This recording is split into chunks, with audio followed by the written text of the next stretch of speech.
This is lesson 10 in the nursing supervision series. This is our last lesson, our last free lesson. And hopefully, through all the different lessons, you're getting a flair for what the course is going to be about. Because let's think about it. If you've been a nurse for maybe over a year, and then there is an opportunity for you to become a nursing supervisor. You're interviewed for the job, and your HR or the director of nursing or whoever you interviewed with feel that you have what it takes to be a supervisor. You've demonstrated some leadership skills. You understand the concept of supervising and managing people. And then you're interested in taking my course because you want to be better at what you're going to be responsible for. Because let me tell you, it's going to be a lot. And there are going to be times where you feel like giving up. But if you understand what the job entails and realizing that not every day is going to be the same, you're going to have ups and downs. But if you're committed to growing in your role, you're really going to enjoy it, because it's nice to do things for people. It's nice to see people grow under your care. As you're growing, you're grooming your nurses and your staff to also grow with you. And you're growing a team, and you see there is cohesiveness, and you're becoming a family. There is nothing more encouraging and satisfying than that. But you have to constantly be committed to working on yourself, working on your communication, working on your resilience, working on balancing. I have a chapter on how you self-care as a supervisor so you don't burn out, because there's another class I'm going to do about preventing burnout. But a lot of that stuff is things that you need to do yourself to protect yourself.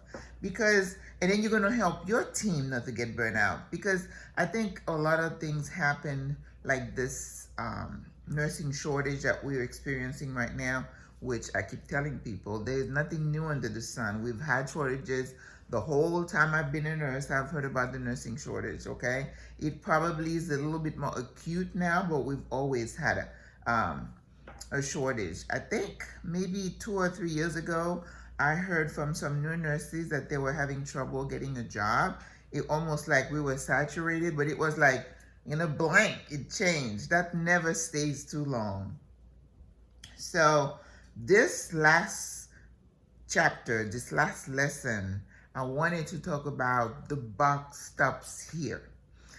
The responsibility of the position, okay? You have to have a huge sense of responsibility. When you are a supervisor in a building, like I used to be, I used to do 2 16-hour shifts. When you're on the weekends, you don't have ED on site. There is no DON on site. There is no MDS. There is no infection control. Let me tell you, you are it. So if you're not experienced in a position like this, I would suggest you don't take a weekend position initially, okay? Because there is a lot of responsibility that comes from being responsible for however many beds you have in your unit for that extended period of time on a weekend where you don't have a lot of support. If something breaks down, do you know how to manage it? I remember one day I locked the narcotic keys in a cart, and I could not figure out where the emergency keys were to open the cart. Oh my God. So I spent like 3-4 hours trying to solve that because there were no processes. No one, told me this is what you do if. We don't have a book like that. There's no manual like that. So you have to be able to strategize. You have to be able to prioritize. You have to be able to think on your feet. You have to be able to be responsible. So this few minutes is about the buck stops here. If you have staff, if you don't have staff, you have to try to figure it out.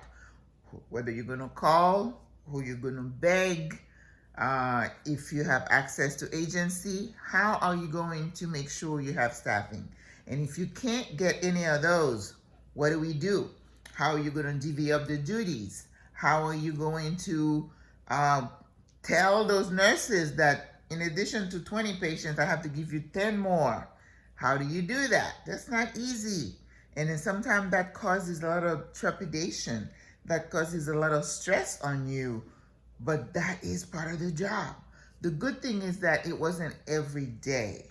But now in our current environment, it could be a daily struggle. So again, I would suggest strongly that you don't do this on the weekend if you're not seasoned, because it's a whole different ballgame. So staffing is your responsibility. So you have to kind of figure out, how am I going to make it work? How am I going to cover this patient to keep him safe?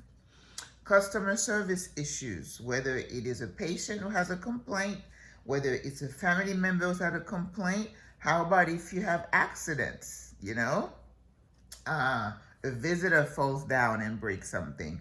A patient falls down and breaks something. You have patient-to-patient incident. I had a patient who had some scissors, who was trying to stab another patient with it, and the nurse got in the middle, so I was worried about the nurse and the patient.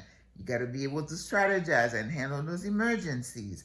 Another time, I had fire in the building, and not in one spot, in two spots. So you had to move. It was an emergency thing. You had to implement the emergency plan. So you have got to think on your feet, because everybody's going to come to you. And if they don't, you just need to assert yourself.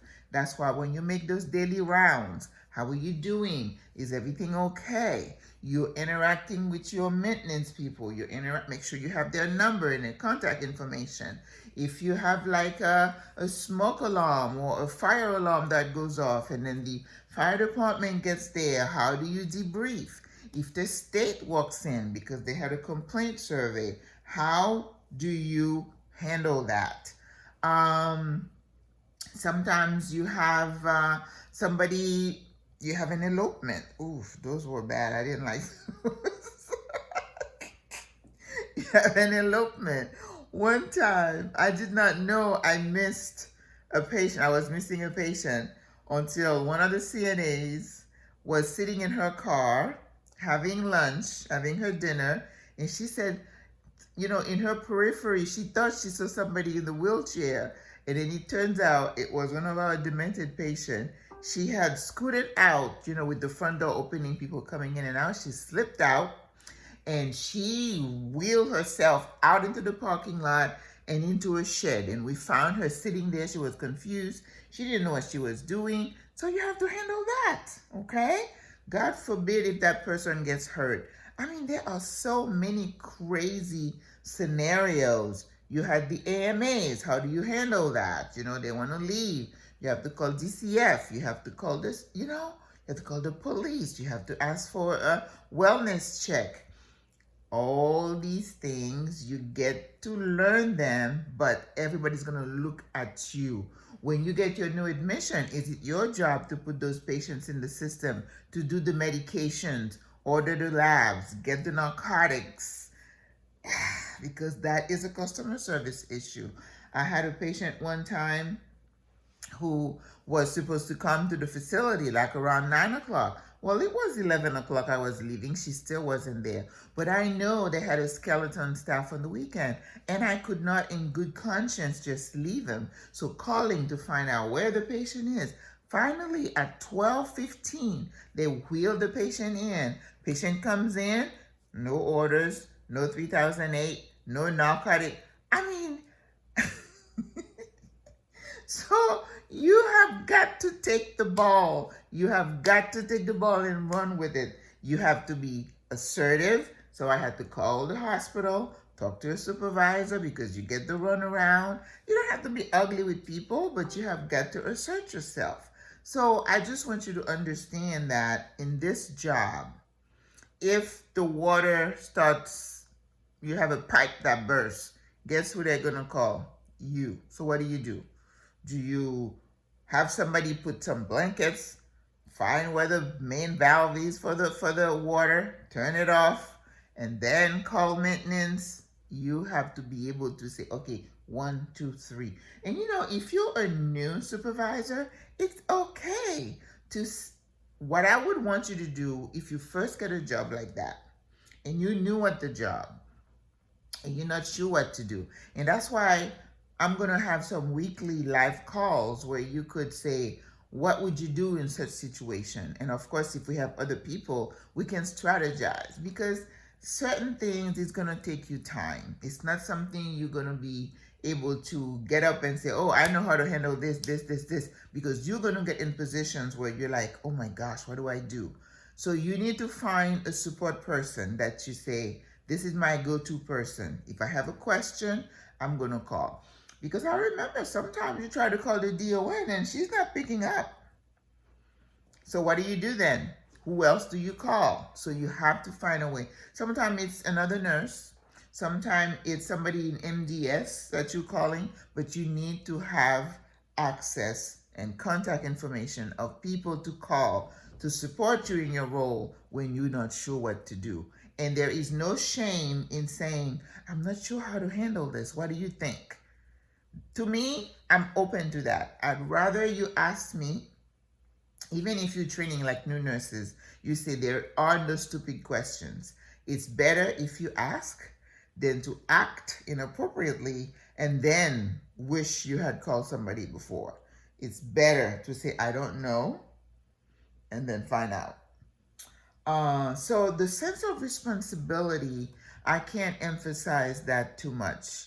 That, like I told you in one of the other previous classes, that I walked in one time and the patient said, we feel safe when you're here. If you promise a patient you're going to do something for them, make sure you do it, because you're going to earn their respect and you're going to calm their anxiety and their fear. People need to know there is somebody that they can talk to. When I walk in and I'm making rounds, I meet a family member. I say, my name is Maggie. I'm the supervisor here and I'm working till 11. If you have any question, please, this is a phone number. Sometimes I give them my cell number if it's that important. Not all the time, because you want to be sure who you're giving it to. But you want people to have access to you. Like if somebody is here in your area and they have children, like in another state, and they're very worried, it doesn't cost you anything. You don't have to answer the phone if you don't want to, but for them to know they have access to you, it means so much. And let me tell you, they're going to go to management and tell them over and over how helpful you were to them. And to me, that is superior customer service. Because think about it, if it was your family member, you would really appreciate a nurse manager saying, please call me anytime, not at night, but call me and I'll be happy to answer your call and to answer your questions and kind of help you through. Because, it's very stressful for people, for their family, especially now in COVID time.